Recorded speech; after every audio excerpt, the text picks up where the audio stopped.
library, L-I-E-B-U-R. Oh, very good. A wonderful week of events there showing the alternatives and telling more of the truth. So, David Swanson, busy on many fronts. Many of you know his work and read his books. Go to the website, davidswanson.org. David speaks all over the country, and we're just very honored to have you here, David. Without any further ado, David Swanson.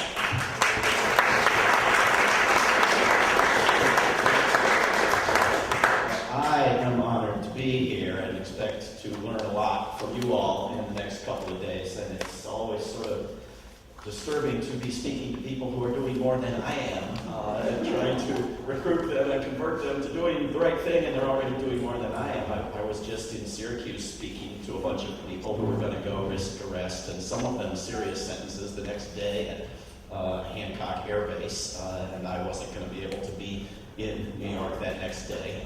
So I'm getting kind of used to this. I just drove 5.5 hours from Charlottesville, Virginia, where we have passed the first resolution in the country to ban the drones, and we encourage your I got out of the car and needed to go for a walk, and I intended to go on a nice, healthy walk around Asheville, and this guy named Coleman drove by and pointed out a microbrewery, and of course I didn't get any farther, so I'm not going to talk so much about tax resistance, although that's all I've been thinking about and want to talk about, and I have all sorts of ideas, but I'm part of a workshop tomorrow on that.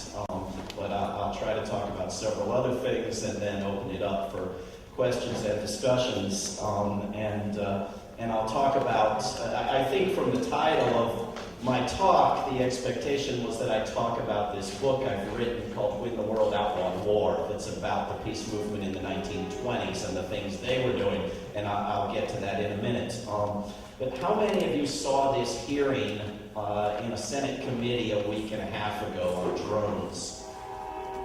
One, two, maybe two people saw part of this hearing. This was a remarkable thing in a number of ways. In a number of ways, it was normal. The Obama administration sent exactly no witnesses.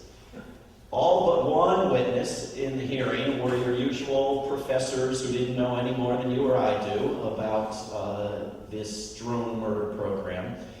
But there was one young man from Yemen whose village had been struck by a drone the previous week, 3 weeks ago. And it was as if someone had brought a dead body from one of the countries where we're producing so many of them and laid it on the table in the committee room and said, look at this. You know, this was an incredible witness that they didn't want in that room, and in fact had been invited to speak, and the hearing had been delayed, and then it happened that his village was hit by a drone strike during that delay, and so it was not intended that he be there in that capacity.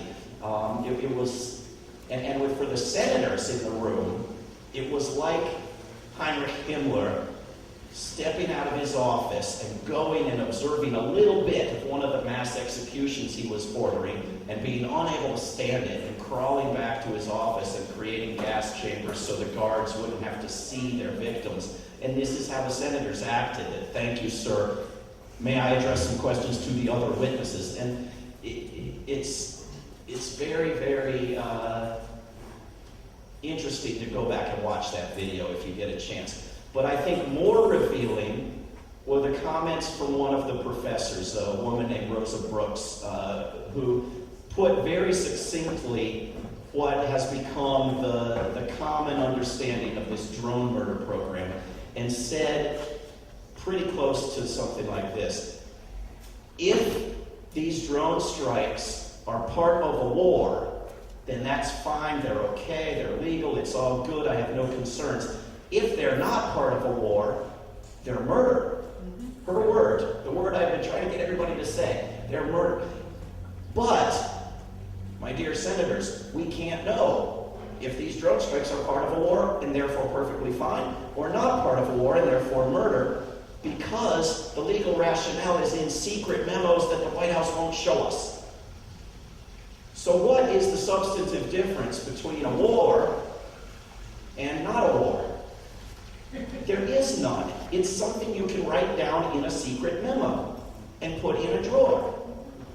This is the common understanding. And so the facts are barely in dispute at all. A single individual, President Obama, goes through a list of men, women, and children on Tuesdays. He wanted us to know this, told the New York Times this before the election, wanted us to be aware that he was killing these people, and picks who to kill and has them killed.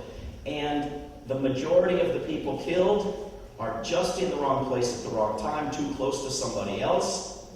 Many of the people targeted are unknown by name. Their behavior suggests they might be resistors to an occupation of their country or a neighboring country.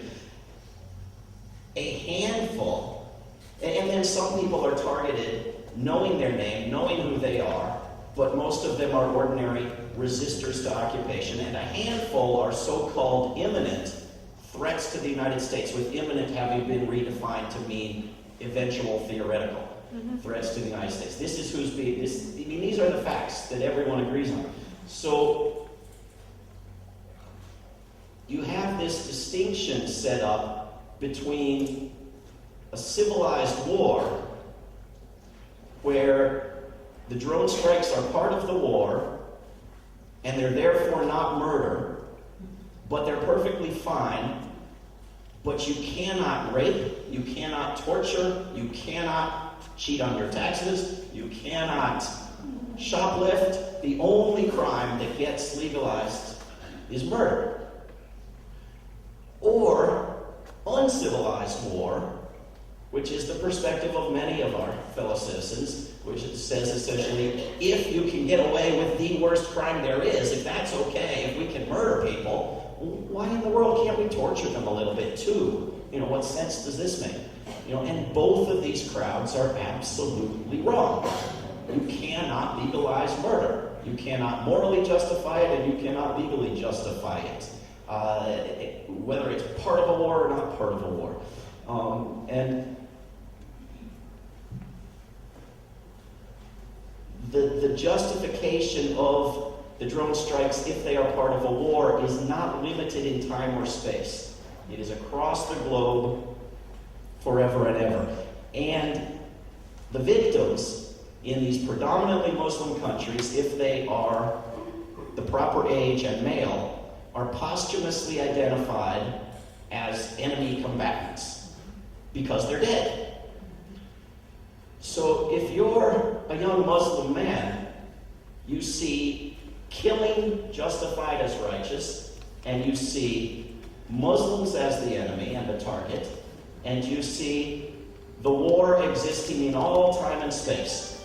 Right? So does a person who sets off a bomb at a sporting event think entirely differently from a person who blows up a peaceful village in Yemen? Right? The thinking is wrong across the board here.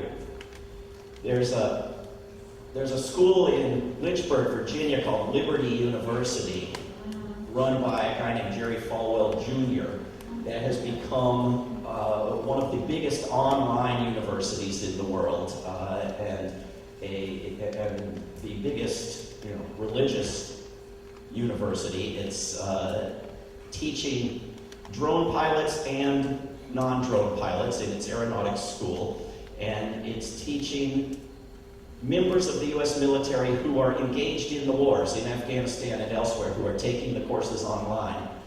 And it's teaching the need to fight wars for Jesus. And I went and talked to a number of these students, and I talked to them about the morality of killing people with drones, and they cannot grasp the notion that there is a moral question here. They want, as soon as you mention morality, they say, yes, morality, that's what matters to me. Get the gays out of the military, stop the abortions, get Obama out of the White House, moral issues. You say, what about killing? Is that a moral issue? And you can ask it 18 times, but you can't get the question through. And they're not isolated. This is not a walled-in university. I mean, this is just a variation on the broader culture. I mean, we're just starting to get the moral issue there. We're just starting to see the polls go down fairly quickly, encouragingly, of people of the majority of Americans who think it's okay to kill non-Americans with drones. The human rights groups, I mean, groups like Amnesty International that do such great work on imprisonment and torture and abuse, will not take a position on mass murder, on war. Are not only pushing one-sided information about Syria as they pushed one-sided information about past wars and the babies out of the incubator hoax in the 90s, and Afghanistan is for women's rights and so forth, but they officially will not take a position on war. War simply happens. It's like the weather. Never mind the UN Charter, the Kellogg-Briand Pact, which I'll talk about, never mind the U.S. Constitution. It just happens. And then you have to find out if you're at war or not, because there are two different sets of law in the world, the peacetime laws and the laws of war, and one of which is rather weaker than the other in many ways. And because you can't tell whether you're in a war or not because it's in a secret memo in a drawer in the White House, you don't know. You're unable to decide whether it's okay to murder people with drones or not. This is a problem. We have to get the civil liberties groups and the human rights groups to consider it a human right not to be bombed, not to be killed. Peace ought to be a human right. So I've been thinking about how the peace movement should be opposing wars. And I started thinking about this a lot at the 10-year mark in Iraq, when I discovered that if I looked closely at what had happened to Iraq, most people didn't have any notion of what had been done. A majority of Americans believes that the war benefited Iraq and that the United States suffered. And so for all of those years in which you had a majority of Americans saying, end this war, which was great, it was absolutely the right thing to say, many people were saying, end this act of philanthropy. They weren't saying, end this one-sided slaughter, end this genocide, end this war as it existed in reality. They were saying, we can't afford to help the Iraqis this much. And when you have a majority say, don't invade Syria, which is absolutely the right thing to say. A lot of people are saying that for more or less the right reasons. A lot of people are saying we can't afford to help those Syrians right now the way we help the Libyans and the Afghans and the Iraqis. When you read about the war deaths in Iraq, and they're all Americans, you don't grasp that those were 0.3% of the deaths in Iraq. When you read about damage in Iraq and reconstruction and the country being rebuilt, you don't grasp that Iraq lost a greater number of people dead and a greater percentage of its population dead than has been imposed on almost any other country in the history of the world. More than the United States in its civil war, which we call our bloodiest, most deadly war, as if Vietnamese and Filipinos and Iraqis don't bleed. More than the United States in World War II, or England, or France, or Japan in World War II. One of the worst things to happen to a nation ever. And many times that number injured, and many times that number traumatized, and many times that number made refugees. The structure of the country absolutely eliminated. The education system, the healthcare system, the environmental destruction, never to be undone. Right? A country destroyed. And we don't grasp that, in large part because we talk so much about the financial cost, as we should, about the cost in U.S. lives, as we should, about the fact that the war is not being won, as we should, about the fact that it's not being strategically fought, about the fact that Iraq had no ties to 9/11 and the weapons weren't there and so forth. But to a certain extent, these were the wrong things for us to be saying, right? if Iraq had all of those weapons, that was no excuse for a war. If Syria has chemical weapons, that is no excuse for a war. We've got more weapons than anybody else. Nobody has the right to bomb us. If Iraq had been involved in 9/11, which people will make a case for Afghanistan, that was no excuse for a war. If the war was expensive, they'll find ways to make it less expensive. This is the purpose of the drones, one of them. And we get all these groups on board with saying, stop the military waste. I'm against military efficiency. I'm not against military waste. Right? And we get all the leftist progressive groups saying, jobs not cuts. We want cuts. We want cuts. I don't care. We want investment in people and in human needs, and lots of cuts, and moving the money to the right place. We talk about the U.S. deaths and the veterans suffering, and that's good, and we should. But we have to talk about the fact that the wars are one-sided slaughters, that they're murder. We have to make that moral case. And I spend a lot of time making the case that the war was based on lies. And I think we should. I think we need the combination of arguments. We need to tell people the economic trade-offs. We need to tell people they're being lied to. But we have to tell them that it's mass murder. We don't lose people by making that argument. Americans don't want to murder children. Make the economic argument too, but make that one. And so I actually wrote a book called War is a Lie, where I tried to categorize all the major types of lies that have been used over the centuries to support wars. And I intended that as a handbook in preparation for the next looming war and the one after that. And I continue to believe that's a useful thing. But I think we really ought to have been saying we don't want to murder men, women, and children more than we did. And it's illegal, and all the other reasons. And so when I looked at the peace movement in the 1920s, I was struck by how much it was a moral case. How much it resembled the original abolitionists of slavery in England, who were talking about aiding people unlike themselves, far away, whom they'd never seen, making sacrifices for those people, and succeeded in convincing people in England that that was a just cause. The 1920s peace movement in this country looked more like that than it looked like the current one.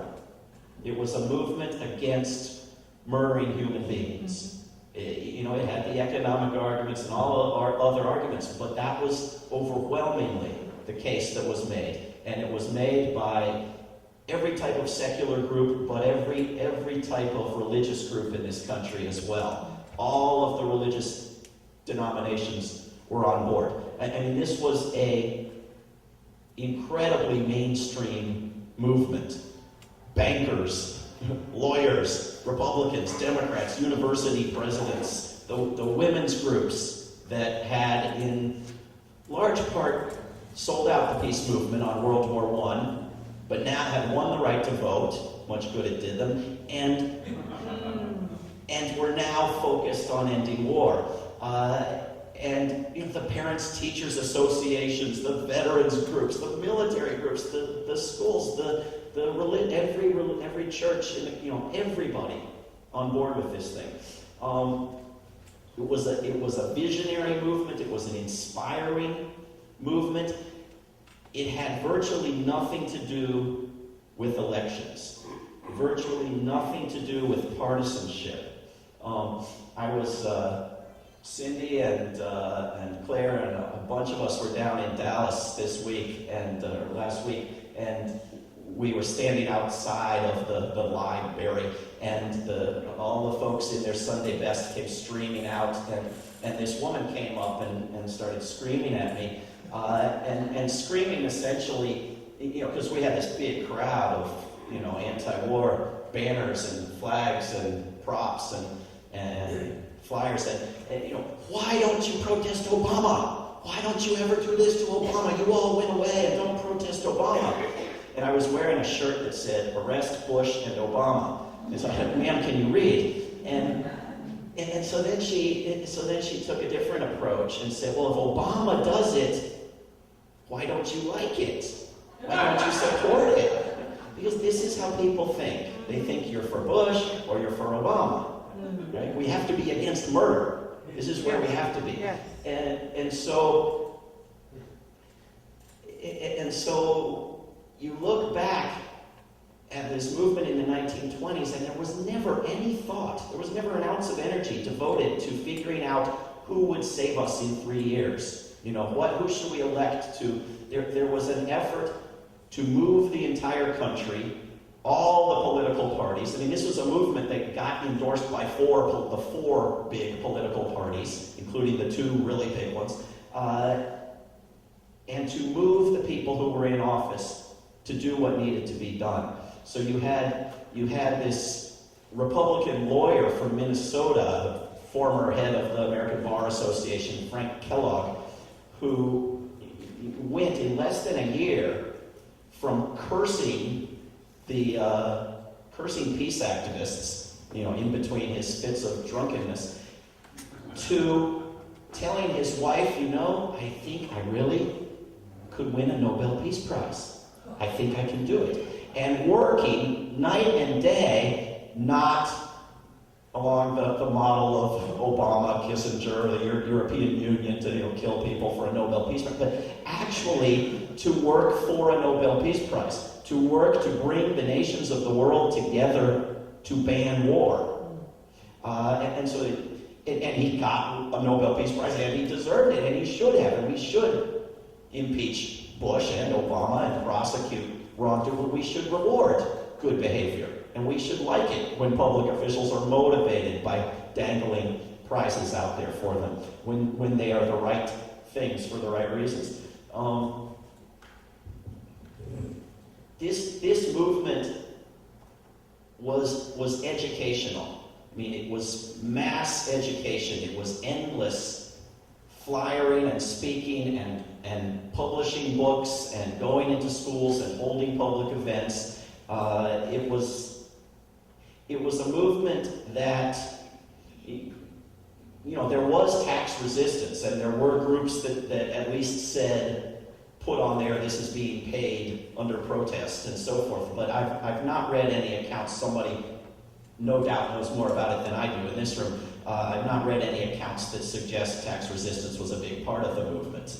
Neither, to my knowledge, was civil disobedience. This was a movement of mass petition gathering, mass public event holding, mass recruitment of individuals and groups to sign letters, and endless lobbying, and of illegal lobbying of foreign governments and U.S. peace activists going over to France and ghostwriting proposals for the French foreign minister, Aristide Briand, to put in the press, and then writing responses in the U.S. newspapers and doing this sort of ventriloquist act until the actual governments got on board with the proposal.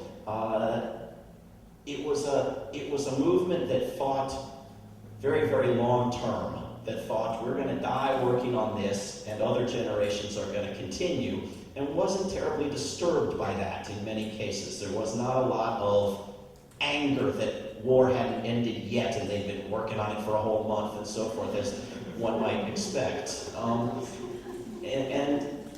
And so what happened after World War I was that everybody wanted war to be done with. The people who believed the propaganda that this was a war to end wars wanted to follow through on that. And the people who never believed the propaganda really wanted to follow through on that. And everybody wanted to end war. And war was seen as a backward foreign European thing. The United States had been dragged into it. Right? We wanted the Europeans to buy more of our grain and farm produce and fewer weapons. The financial interest was against war to a great extent in this country. So the military-industrial complex was not the hurdle that it is now.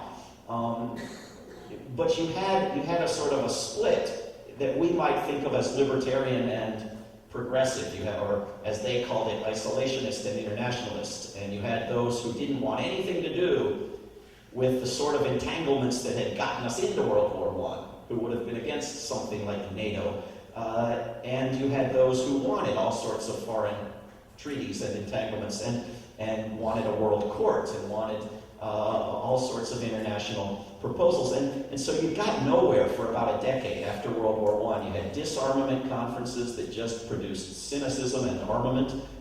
You had the World Court shot down by the United States Senate, as many other things were. I mean, the United States Senate, the people who brought us the Civil War, it has, this is the highest hurdle for anything good or just in the history of the world since the United States Senate has existed. I mean, it ought to be abolished. It was not in the original plan. And so you had a peace movement that got nowhere until these two sides of the peace movement held formal negotiations and agreed and signed agreements between the two of them to help each other. And the biggest agreement came around a proposal for something called outlawry, started by a lawyer out of Chicago who had friends many of us have heard of, like Jane Addams, who were in on this, but whose name almost nobody has heard of, Salomon Oliver Levinson. And his idea was to make war illegal, because up through World War I it had been perfectly legal. Certain atrocities had been illegal, just as Amnesty International thinks of the world today. That was how everybody thought of the world up through World War I. But Levinson wanted to make war illegal. And he said, we've made blood feuds illegal, we've made child abuse illegal, we've made dueling illegal, and we didn't just get rid of aggressive dueling and keep defensive dueling and devote our energies to preparing for dueling. We said, this is barbaric. We're not going to use that way of settling disputes. And war is next. War is going to be set behind us. And we're not going to ban the non-humanitarian wars and the non-responsibility to protect wars and the non-defensive wars and the non-UN Security Council approved war. We're going to ban wars. Period. All of them. We're going to make them illegal. And war is not going to vanish the next day. We're going to set up an international court. We're going to set up standards of behavior. We're going to arbitrate disputes. We're going to prosecute violators. And through this process of stigmatizing war and building alternatives to war, we're going to get away from it. And they did. They did. If you remember this song that came out in 1950, last night I had the strangest dream I ever dreamed of. That happened. This was not a future fantasy. This is something that happened. The room full of men, and it was men, and there were women protesting outside, and I would have been with them. Paris, France, August 27th, 1928. Major nations of the world banned war with the Kellogg-Briand Pact, which remains on the books today, 84 member nations. Every war since 1928 has been illegal under this treaty, which under Article 6 of the U.S. Constitution is the supreme law of the land.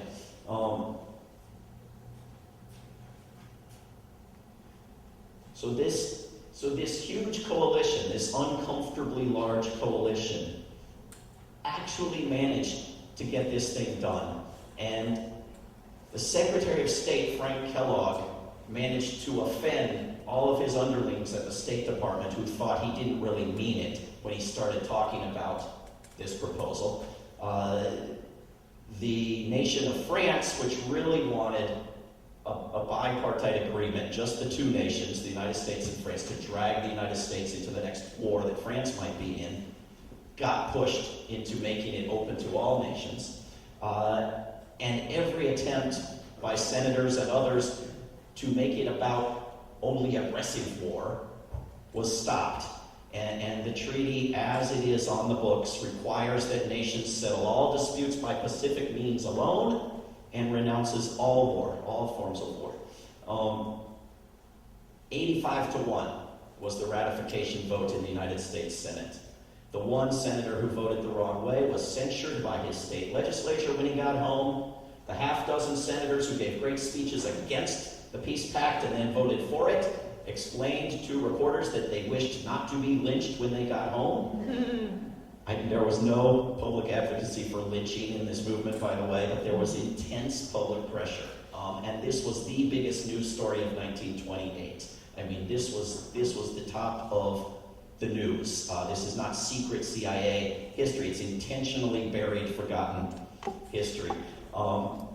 There are people going into court in Syracuse and giving my book about this law to a judge and explaining why they must protest drone murder in order to uphold the law, not to violate the law. And going back so many times that they can now talk to the judge who appears to have actually read the thing. And the judge is incredibly stimulated and interested because the whole entire rest of his life is just deadly boring. And so he's not yet there, but they're bringing him around. There's an essay contest started by a group in Illinois to get students to write essays on how can we uphold the law against war, that now has hundreds of entries, and I've started reading them, and they're wonderful.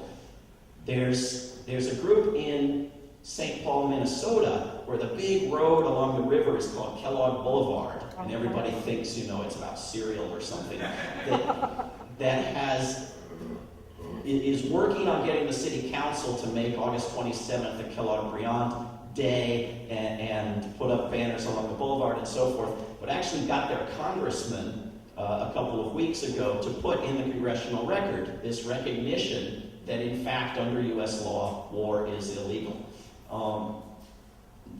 As I propose in the book that we make August 27th a holiday for peace, and so there are people gathering petition signatures around the country on that. But my idea is primarily to make use of a law like that one. When people in this country want to make it legal for corporations to buy elections, they cite things like marginalia scribbled on the side of the minutes of court proceedings. And they, this is sort of a law. When John Yoo wants to make it legal to torture, he cites, Nixon's veto of the War Powers Act, even though the veto was overridden. He cites speeches that George W. Bush gave. None of the stuff he cites is actually law. Amen. On our side, we have laws that go miles beyond what we could possibly dream of legislating if we started anew. I mean, imagine trying to get the world's nations led by the U.S. State Department and the U.S. Congress to ban war. But it's already been done. And it was done hypocritically, and the poor nations were not on board. But they can join now. And they can join just by sending a letter to the U.S. State Department. There's nothing else involved, and they can demand that the other parties to the treaty begin complying with it. But the extent to which there has been compliance is also dramatically overlooked. When this treaty was passed, wars ended, wars were prevented, and when World War II happened, something else happened too. A guy named Franklin Roosevelt pulled out the Kellogg-Briand Pact and said, let's prosecute the crime of making war. And because we can do that, we can prosecute everything else. Now, this was one-sided, victor's justice, very, very limited. You can say many things against it. But war was prosecuted as a crime for the first time. And since that day, the big armed nations of the world have not gone to war with each other again. We have not had World War III. We've had endless wars on poor countries. Right? We've had endless proxy wars. But we've not had World War III. And so to that limited extent, it's as if we banned drunk driving, and then the first guy who drove drunk, we prosecuted him and nobody drove drunk anymore. And we all, well, that didn't work. We got to legalize drunk driving. And this is the response to the Kellogg-Briand Pact. It didn't work. This is what people will tell you. World War II happened. So what foolishness that was to try to ban war. We must legalize war now, which is what the UN Charter did. It legalized war. The UN Charter created a couple of big loopholes for war. One is wars the United Nations likes. Another is wars that are defensive. And as you all know, going halfway around the globe and destroying an unarmed, impoverished nation is defensive. And getting the United Nations to say you can go rescue people in one town in Libya is authorization to overthrow the government of Libya. These loopholes get stretched predictably, and it was predicted. And so, if you're going to argue, as many do, that the UN Charter outdates the Kellogg-Briand Pact because it's more recent, you have to come to a different understanding than most people have of what the UN Charter did. And so when we go into court and tell the judge, I had to commit this act of resistance in order to uphold the law, mention the Kellogg-Briand Pact. It's stronger than the UN Charter. You know, when Francis Boyle successfully went to the World Court and prevented an attack on Libya a quarter century before it finally happened, he cited the UN Charter, but he also cited the Kellogg-Briand Pact. It is the strongest law that we have. I think in terms of what the peace movement needs to do, we need to do tax resistance, as at least you all are doing. We need to work on conversion. We need to work on counter-recruitment. We need to get rid of drones, as we're building some momentum for in places like Charlottesville and the state of Virginia, which is now banning drones with some loopholes for 2 years. But we do also need to say no to each new war as it comes up. And right now we need to be saying no to a war on Syria. We need to be saying it as loudly as we said no to a war on Iraq. And if you imagine that wars are rational affairs based on realpolitik and serious strategic calculations, just look at how many people are telling Obama he must go to war with Syria because he threatened to. And if a president threatens to go to war and then doesn't, the world collapses. The United States is not feared any longer, and we must be feared. A war, an escalated war in Syria, a US-NATO war in Syria will be worse than anything it could possibly prevent. And the idea that if you believe the hype, if you believe people are being killed by the wrong side with chemical weapons, the idea that that justifies going in and killing more people in greater numbers with cluster bombs and napalm and depleted uranium and Hellfire missiles so that they're killed with the right kind of weapons is outrageous. And I saw an article today making the case that Iraq is worse than Syria at the moment. Iraq has, greater violence than Syria at the moment. But nobody wants to go rescue Iraq, because how would that look? Right? So this is not rational. We have the chairman of the Progressive Caucus in Congress saying we need a safe zone, we need a no-fly zone, we need to move in to Syria to protect people with war. I mean, we used to at least have the chairman or chairwoman of this thing doing the right thing, even if they would never whip any of their colleagues. Now we're not even at that point. I think what we need is a no arming zone. We need a zone in which Russia doesn't arm one side and we and our buddies don't arm the other side. This is what we need in Syria. I'll make one more point, and that is Libya is being held up as the example for Syria by the people who want to go into Syria. And the people who are against attacking Syria, for the most part, are ignoring Libya as if that was a good war. Right? I mean, the Pentagon's spending $65 million to beautify the image of the Vietnam War, right? I mean, there's always the ongoing fight over history. But Libya, we can't get right, and it just happened.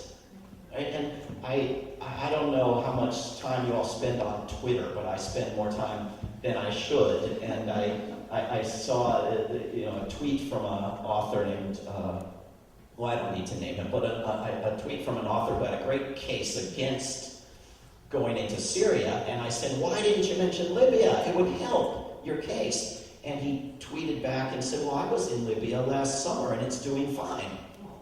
And so I sent him links to a bunch of articles about the disaster in Libya last summer up to the present. And he wrote back and said, tweeted back a little message. Every nation has problems. Libya is the same as any other country. And so I went to Google News, and what's the first story I find on Libya? Nations of Africa afraid of violence spilling out from Libya. Next story, violence that overflowed Libya into Mali, now flowing back into Libya. So just for fun, I put in Norway. What's the first story I find? Norway is doing so much of this, compostable dining that they don't have any trash to burn anymore, and they're worried about where they can find trash. Not exactly the same. So at some point, we have to work on getting the history right, even when it's the really, really recent history, even when it's what just came out. When the New York Times put on its cover, the president goes through a list of people every Tuesday picking who to kill, and it was talked about on all the television stations. The White House knew that only the people who wanted to see that were going to see that, and the people who didn't want to see it weren't going to form the right opinion about it. They were going to not see it. And when President Obama came, and this is before the election, this is a president wanting it known that he kills people before an election. This is what the lack of accountability during the Bush-Cheney era did to us. And when President Obama came to Charlottesville, Virginia to speak, and people were lined up for a quarter mile to get in, we made flyers that looked like official event flyers, and we went and gave them to everybody in line.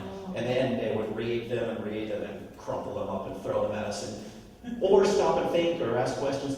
And we tried to discuss with these people the kill list, the murder program, the drones. None of them had ever heard of it. And so when we went and protested in the event and got thrown out, we protested the war in Afghanistan because people had heard of Afghanistan.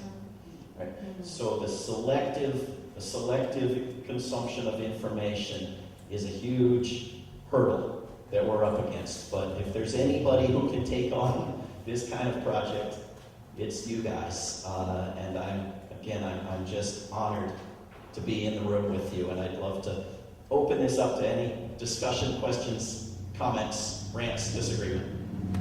Thanks.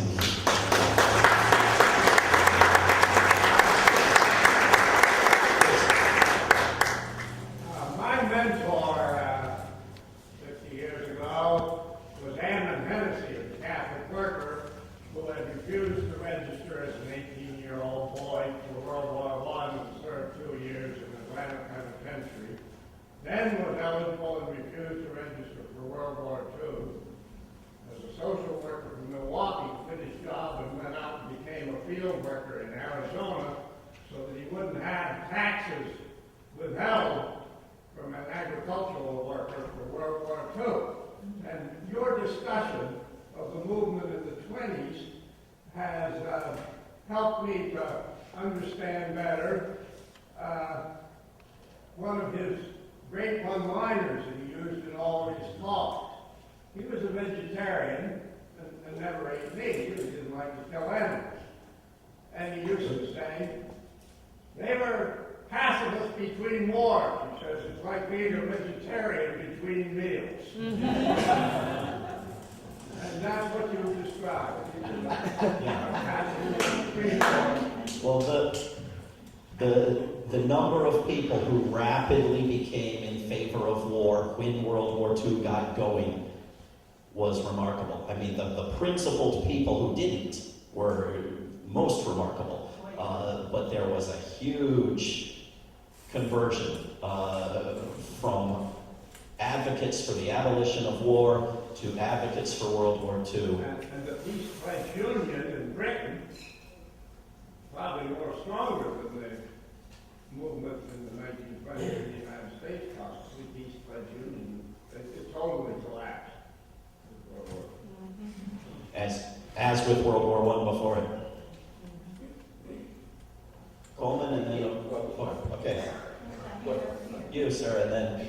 Well, one thing you don't understand is that is how Zionism is driving these wars. Iraq was wrecked for Israel. And if you want to get it from the Israelis themselves, I gave it to you on the back of this poem. Nothing unusual happened because of the World Series.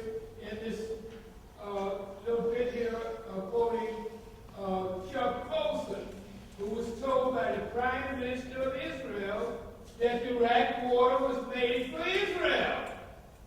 And that's the way it's been. And you can go back, I don't know how far, maybe to the build-up of the French Revolution.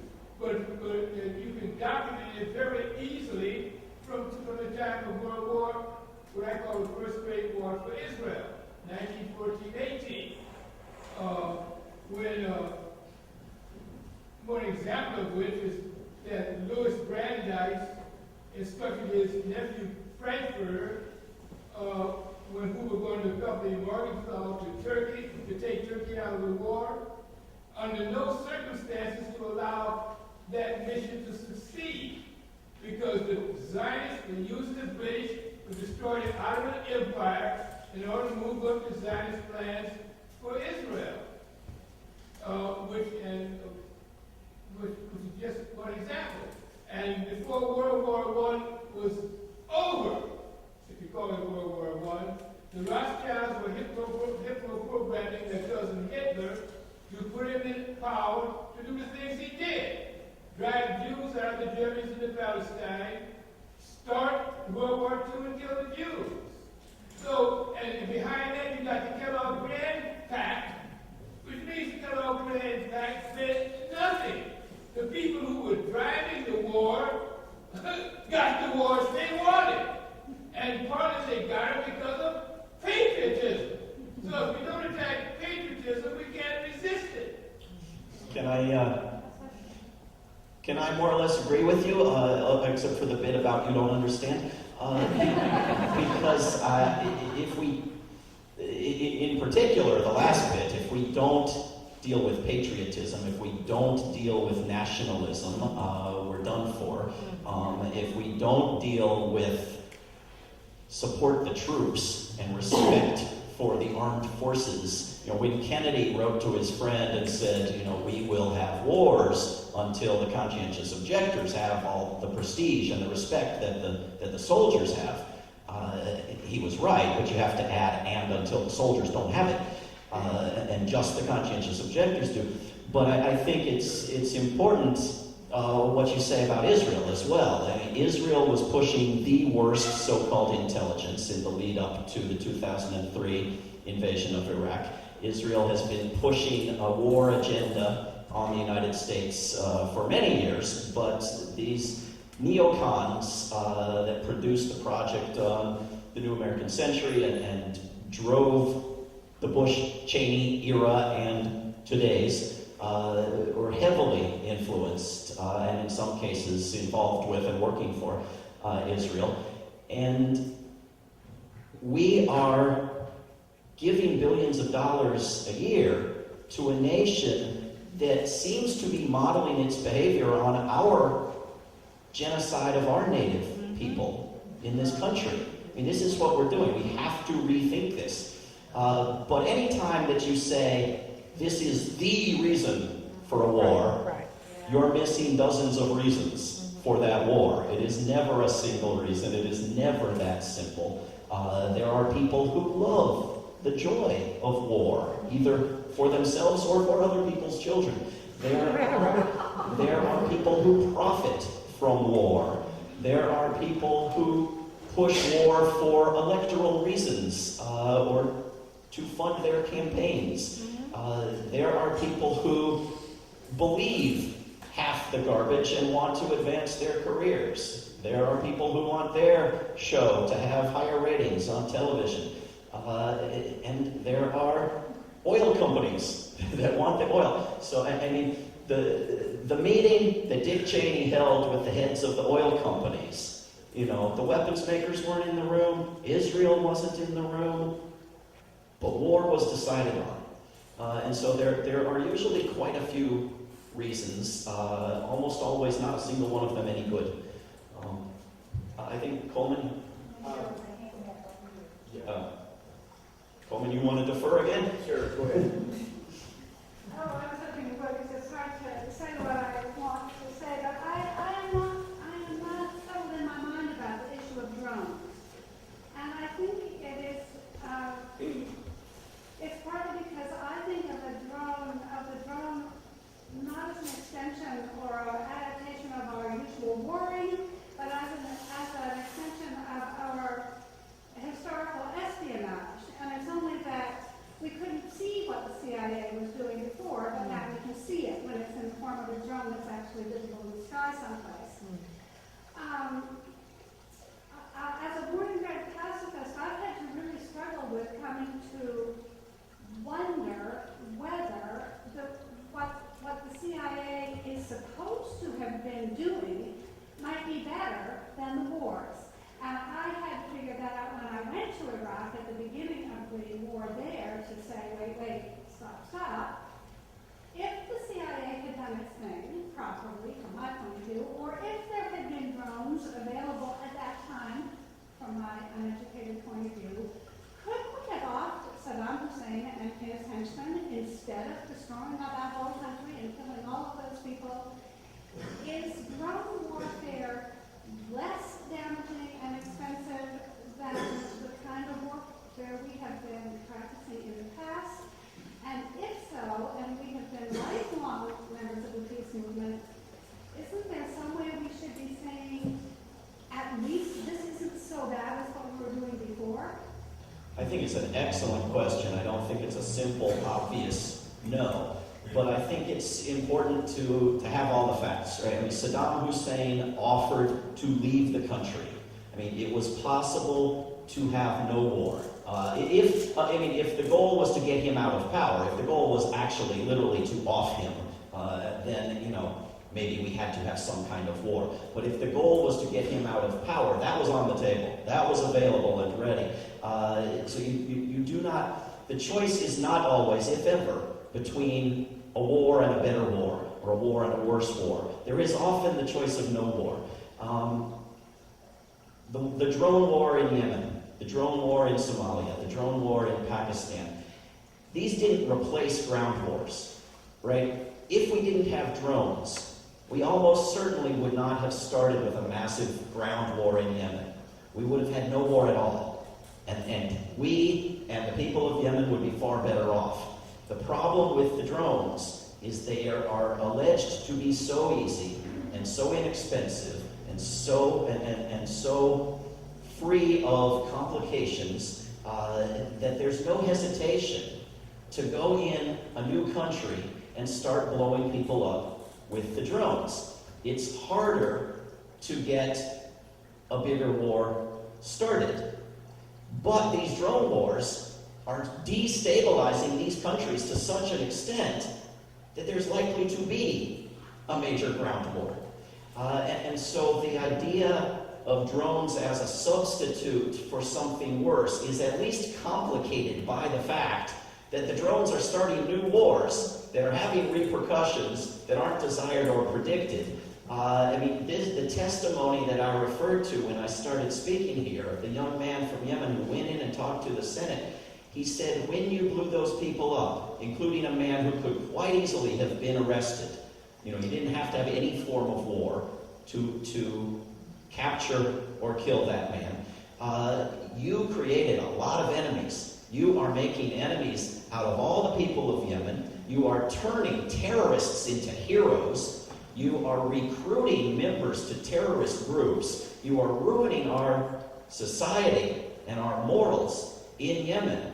and you killed innocent people, and you don't appear to give a damn because they weren't in Boston.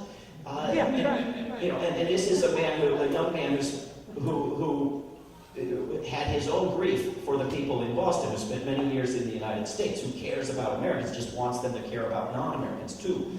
And so the drone wars are, at the very least, incredibly counterproductive on their own terms. They make us less safe. They are not a good thing. The contention that they are a better thing than something else, than a massive ground war, is one that you can make. But we've just started this drone madness, and we have dozens of countries developing drones, and the drone wars are not going to be one-sided affairs, and the blowback is going to be intense. The money saved is not as rumored. You know, it takes more personnel to fly a drone than to fly a plane with a pilot in it. They malfunction, they crash, they kill people in friendly fire, they kill people in accidents, they kill people through blowback. We found out about a drone pilot operation in Afghanistan when somebody went in and blew the people up. We have drone pilot suicides back here. We have higher post-traumatic stress disorder among the drone pilots than the real pilots. You know, the guys who dress up in the pilot suits and sit at the desk and fly, you know, and then pass the sign on the way home that says, drive carefully, this is the most dangerous part of your day. These people suffer more trauma because they watch their victims for so long before they kill them. And that's not easy if you're not a sociopath. And this is, it is creating warriors in our society who drive home to the suburbs every day. There's no pretense of any process of bringing them back into civilian life. They're in it and at war. And a target. The war on the globe, without limits in time or space, is also right down the street at the nearest drone operation. So there are a lot of drawbacks that are not extensively advertised. Coleman, and then Cindy, and then... It relates to the question, and so far most of what I've been hearing as far as drone wars, we're sending drones elsewhere, you know, around the world, you know, other countries. And a lot of what we've been seeing in this research, I mean, there are 110 drone bases, you know, scheduled in the United States. There are 11 ranges with the saturation surveillance over the entire continent. You know, they're using them. So I really was curious.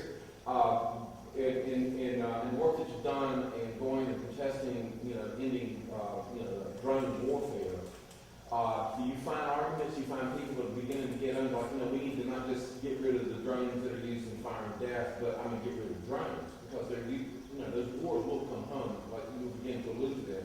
They're using the drones now to kind of watch everything in water, you know, keep those illegal people at $5,000 and $7,000. I mean, so where's the argument? I'm sure it's a holistic argument, but you know. Well, there are a lot more people upset about drone use and potential drone use in the United States, I mean a lot more Americans, than about drone use abroad. And when we put together a coalition to pass a resolution in Charlottesville about domestic drone use, and the section I had in there about foreign drone use got stripped out, even though they had passed a resolution that more or less included it a year before. We had people with their NRA hats side by side with socialists, and it's a coalition that includes people who are just couldn't care less about killing foreigners, but don't want to be spied on. Mm-hmm. And so you have the libertarian argument around surveillance and around weaponized drones, often non-lethally weaponized drones that are in use in the United States. This is not future science fiction. Side by side with people whose motivation comes primarily from concern with the foreign use of drones as a model for the domestic use of drones. And so it's actually an opportunity to build the sort of coalition that I was talking about from the 20s, to get people concerned about offensive government behavior together with people concerned about similar related forms of government. And so the surveillance issues and the weaponized drones issues domestically, help bring people into a peace movement that they've never heard of, and a peace movement that has a model of war to point to that looks like murder. Because when people fantasize about war on a battlefield with two teams in different colored jerseys, and they think about it as something other than murder.